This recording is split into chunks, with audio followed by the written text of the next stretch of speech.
നമസ്കാരം. എല്ലാ മനസ്സും സന്നിധാനത്തേക്ക് മകരവിളക്കിനൊരുങ്ങിയിരിക്കുകയാണ്. പൂർണ്ണ സജ്ജമായിരിക്കുകയാണ് സന്നിധാനം. ഏതാനും മണിക്കൂറുകൾക്കകം തിരുവാഭരണ ഘോഷയാത്ര അവിടെ എത്തി. അത് അയ്യപ്പനെ അണിയിച്ച ദീപാരാധനയോടെ ഇത്തവണത്തെ മകരവിളക്കിന് നമുക്ക് തുടക്കം കുറിക്കാനാകും.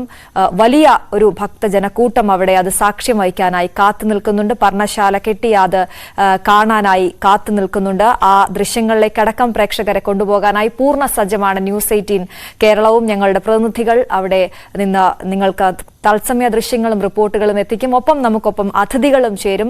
കൃത്യമായി ശബരിമലയിൽ മുടങ്ങാതെ എല്ലാ വർഷവും പോകുന്ന ജയറാം അടക്കമുള്ളവരുടെ വിശേഷങ്ങൾ നമ്മൾ വരും മണിക്കൂറുകളിൽ പ്രേക്ഷകരിലേക്ക് എത്തിക്കും. എന്തായാലും സർവ്വസജ്ജമാണ് ഞങ്ങൾക്കൊപ്പം ഈ മണിക്കൂറുകളിൽ തുടരുക. മകരവിളക്കിന്റെ പൂർണ്ണ വിവരങ്ങൾ, റിപ്പോർട്ടുകൾ, കാഴ്ചകൾ നിങ്ങളിലേക്ക് എത്തിക്കാൻ ന്യൂസ് 18 തയ്യാറാണ്.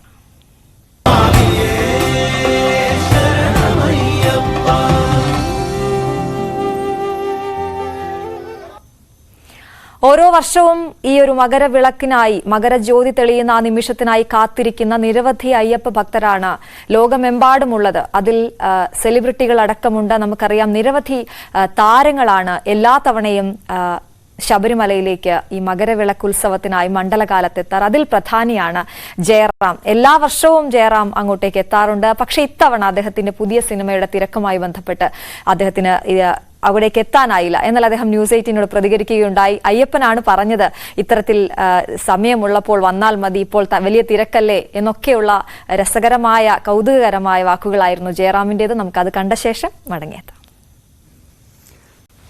സ്വാമി ശരണം. ശബരിമല ദർശനത്തിൻ്റെ അനുഭവം പറഞ്ഞ് ഞാൻ പറഞ്ഞാൽ എത്ര പറഞ്ഞാലും തീരില്ല. കാരണം ഞാൻ മാത്രമല്ല, ശബരിമല പോയിട്ടുള്ള ഏതൊരു അയ്യപ്പ ഭക്തൻ്റെയും മനസ്സിൽ എത്രമാത്രമാണ് അതുണ്ടാക്കുന്ന ഒരു വൈകാരികമായിട്ടുള്ള, എന്താ പറയുക, ഭക്തിയല്ല, അതിനപ്പുറത്ത് എന്തോ ഒന്നാണത്. അതെനിക്ക് തോന്നുന്നു ലോകത്ത് ആ ഒരു ഇത് കിട്ടുന്ന, അത്തരത്തിലുള്ളൊരു സാറ്റിസ്ഫാക്ഷൻ കിട്ടുന്ന ഒരു ക്ഷേത്രം വേറെ ഇല്ല എന്ന് തന്നെ പറയാം. കാരണം മറ്റു ക്ഷേത്രങ്ങളൊക്കെ നമ്മൾ വളരെ സൈലൻ്റായിട്ടാണ് പ്രാർത്ഥിക്കുന്നത്. ലോകത്തെനിക്ക് തോന്നുന്നു ശബരിമലയിൽ മാത്രമാണ് അടിവയറ്റിൽ നിന്നും ഇങ്ങനെ അയ്യപ്പാന്ന് വിളിച്ചിട്ട് നിലവിളിച്ചിട്ട് ലക്ഷക്കണക്കിന് ആളുകൾ ഒരേ സ്ഥലത്ത് നോക്കി ബേസ്റ്റ് ഔട്ട് ചെയ്ത് കരഞ്ഞ് അവരുടെ സങ്കടങ്ങൾ, അവരുടെ വിഷമങ്ങൾ എല്ലാം ഒരു സ്ഥലത്ത് ആൾക്കാരിങ്ങനെ ആ ഒരു സെക്കൻഡ് അയ്യപ്പനെ കാണാൻ കിട്ടുന്ന ഒരു സെക്കൻഡിൽ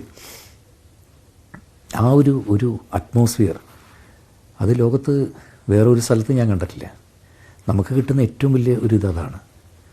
ശബരിമലയിൽ ചെന്ന് അയ്യപ്പനെ ഒന്ന് തൊഴുതു കഴിഞ്ഞാൽ പിന്നെ ഞാൻ തിരിഞ്ഞു നിന്ന് നോക്കി നിൽക്കുന്നത് ഈ ഭക്തരെയാണ്. ഒരു നിമിഷം കാണാൻ കിട്ടുന്ന സമയത്തിന് വേണ്ടി ഒരുപക്ഷെ ബോംബെയിൽ നിന്ന് നടന്നു വന്നതാവാം, ബാംഗ്ലൂരിൽ നടന്നു വന്നതാവാം, എത്രയോ മൈലുകൾ താണ്ടി മാസങ്ങൾ നടന്നു വരുന്നവരുണ്ട്. അവരാ ഒരു സെക്കൻഡ് പാസ് ചെയ്യുന്ന സമയത്താണ്, അവർ അയ്യപ്പനെ കാണുന്ന സമയത്ത് അവരുടെ ഉള്ളിലുണ്ടാക്കുന്ന ആ ഒരു വിഷമവും സങ്കടവും ചേർന്നൊരു അയ്യപ്പ എന്നൊരു വിളിയില്ല. ആ സമയത്ത് നമ്മൾ തിരിഞ്ഞ് അയ്യപ്പനെ തൊഴണമെന്നില്ല, തിരിഞ്ഞ് ഈ ഭക്തനെ തൊഴുതാൽ മതി. അതാണ് അയ്യപ്പൻ. ശബരിമലയിൽ അതാണ് വരുന്നത്. ശബരിമലയിൽ വരുന്ന ഓരോ ഭക്തനും അയ്യപ്പനാണ്. അവിടെ ജാതിയില്ല, മതമില്ല, ഒന്നുമില്ല അയ്യപ്പൻ്റെ മുമ്പിൽ. പിന്നെ ശബരിമല യാത്ര എന്ന് പറയുന്നത് തലമുറകൾ താണ്ടി കൈമാറി വരുന്ന ഒരു ഇതാണ്. എൻ്റെ അച്ഛൻ്റെ മുതുമുത്തച്ഛന്മാർ പോയ കഥകളൊക്കെ ഞാൻ കേട്ടിട്ടുണ്ട്. എൻ്റെ അച്ഛനും മുത്തച്ഛനും പോയ പഴയ കാലത്തെ ഫോട്ടോ ഉണ്ട്. അതിനുശേഷം എൻ്റെ അച്ഛൻ്റെ കൂടെ എനിക്കൊരു 6 or 7 വയസ്സുള്ളപ്പോൾ തൊട്ട് ഞാൻ പോയി തുടങ്ങുന്നതാണ്. പിന്നെ ഞാൻ എല്ലാ മാസങ്ങളും പോകുമായിരുന്നു പണ്ടൊക്കെ.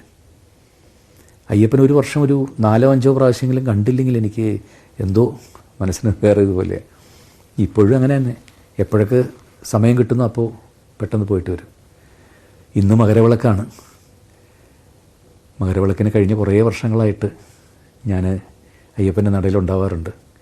ഈ വർഷം പോകാത്തത് എന്താണെന്ന് ചോദിച്ചാൽ മറ്റൊന്നും കൊണ്ടല്ല, ഈ ഓസ്ലറിൻ്റെ കുറേ തിയേറ്റർ പ്രൊമോഷനും എല്ലാമായിട്ട് ഇപ്രാവശ്യം. അപ്പോൾ അയ്യപ്പനോട് ഞാനൊരു ക്ഷമ ചോദിച്ചിട്ടുണ്ട്. ഈ മാസമല്ല, ഞാൻ അടുത്ത മാസം വന്ന് കണ്ടോളാം. അപ്പോൾ അയ്യപ്പൻ തന്നെ പറഞ്ഞിട്ടുണ്ട്, പോയി ഓസ്ലറിൻ്റെ ഇതൊക്കെ എന്തെങ്കിലും തീർത്തിട്ട് ഇങ്ങോട്ട് വന്നാൽ മതി എന്ന് പറഞ്ഞിട്ടുണ്ട്. അതുകൊണ്ടാണ് ഇന്ന് ശബരിമലയ്ക്ക് പോകാത്തത്. എന്തായാലും മകരവിളക്കിൻ്റെ അന്ന് ആ നടയിൽ നിൽക്കുമ്പോൾ കിട്ടുന്ന ആ സന്തോഷം അത് പറഞ്ഞറിയിക്കാൻ വയ്യാത്ത ഒന്നാണ്. കാരണം 10-ാം തീയതി മുതൽ ഏകദേശം വന്നിട്ടുള്ള അയ്യപ്പന്മാർ ആരും തിരിച്ചു പോയിട്ടില്ല.